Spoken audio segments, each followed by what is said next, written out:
what did you give this movie out of 10 on a technical scale? I gave it an 8.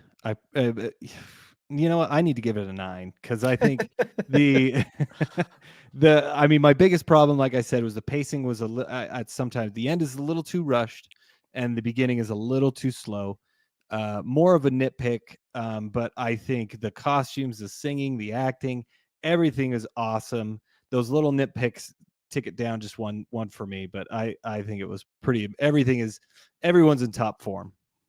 I'm right where you are. I'm at 8.5 technically, and my docking just comes from my personal preference of in some of those bigger production numbers, wanting to keep the camera wider for longer Yeah, and yeah, see more of it and see more of the beautiful production design that's going on, these yeah. sets, and because I agree there's such amazing work being done, and I just wanna, like, really relish in it and see it more, and then I do agree that although I think that this movie is paced better than the stage version, Yes, that yeah. maybe trading some of the letting the end breathe a little bit, but also I don't know, I can see the argument being made that, like, once you get to Emerald City, it's a freight train, that it's just like Yeah, we're haul yeah, all into the end, yeah, um, I can see but that. definitely you know, I I think that they did a fantastic job, but I took off a point and a half for, you Yeah, know that's fair, yeah, that's fair. and, where are you at with the ending? How do you feel like they stuck the landing with Wicked Part 1? I think as we've talked about, I gave it a 10 because just this whole musical number, the fact that they made it so much more immersive than they could the stage play. And that's not a riff on the stage play, just the fact that with what they used it very well. Yeah. I mean, they very well could have just made her levitate in that room, just like they did in the stage play, but it wouldn't be anywhere near as cinematic and engrossing. So the fact that they did that, they made her, fly, her note that she hits, it all worked. It all worked perfectly. Yeah, it's a 10 out of 10. It's a Yeah. fantastic ending. It's Yeah. like that's the moment where you go, yeah, you can't. Defying Gravity is one of the most popular musical theater songs of the 21st century and one of the most, popular musical theater songs ever written. Yeah. And they pretty much knock it out of the park. And Mhm. with the effects, the staging of it, and Cynthia Erivo's amazing performance of it. Yeah. It's a 10 out of 10. Rewatchability, for Wicked. I gave it an 8, mainly because it's long. Mhm. It's long, but if you could rewatch this movie a lot, especially with the musical numbers and everything. So There's definitely gonna be a lot of details to look for on rewatch, and yes, I feel like there's gonna be a lot of things that I see that I maybe didn't notice the first time.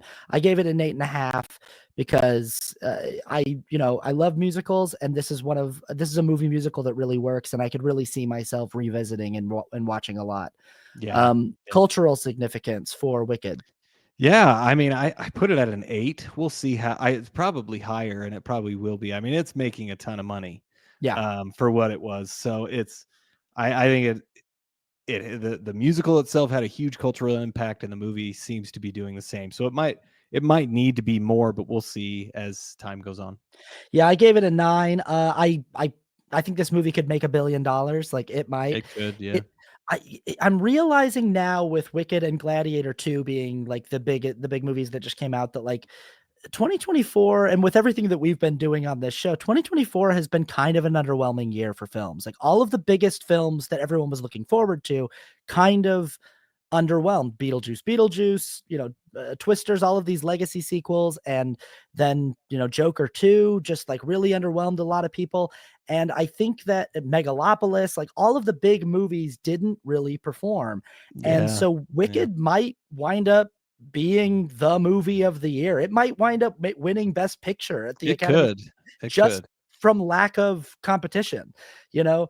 And I don't know that it should be a Best Picture winner, but it could just in a year where the competition is not very stiff. I give it a 9 because yeah, the cultural significance of this stage musical, the staying power that it's had on Yeah, Broadway, and yeah. how how well they did bringing this movie to life for the fans.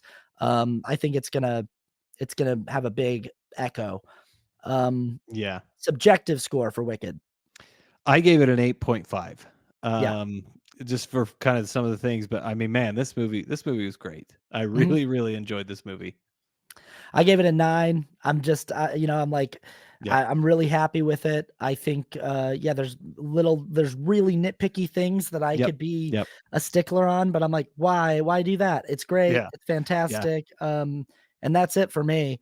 Yeah. All right. Well, let us know what you thought of Wicked if you saw it, and let us know if you think that we're crazy, or if you think that the color grading is off, or if you think Yeah. Tell us what you think. that it should have been one movie. If you think it would have been better if they did a whole more hour of content after she does that note, you're wrong. Don't even comment. You're if you wrong. think that. I mean, if you do feel that, tell us how it should have been. Because if I were to make this one movie, it would have to be 2 hours and 40 minutes as a whole, not 3 hours and 40 minutes. So anyway, but if you feel like you would know how to make it better, let us know. But I agree. I think it should be two parts. Yeah. It makes more sense than The Hobbit for sure. And I am interested to see how, because like when I think about Act 2, like the only big song is "No Good Deed Goes Unpunished" and "Just for This Moment." Those are like the two big song, and I'm like, can they sustain an entire movie on two kind of blockbuster songs? I don't know. We'll see. Because the first act has all of the songs. Like it does. The Wizard and I, What Is This Feeling? Popular, Defying Gravity. They're all in the first act. And so we'll see how they truly stick the landing with part 2. But for part 1, it's a banger. They killed it. Yep, they did. All right. Well, go check out our review for Gladiator 2, which we're going to do next. And we'll see you at the next one. Okay. Have a good one. Bye-bye.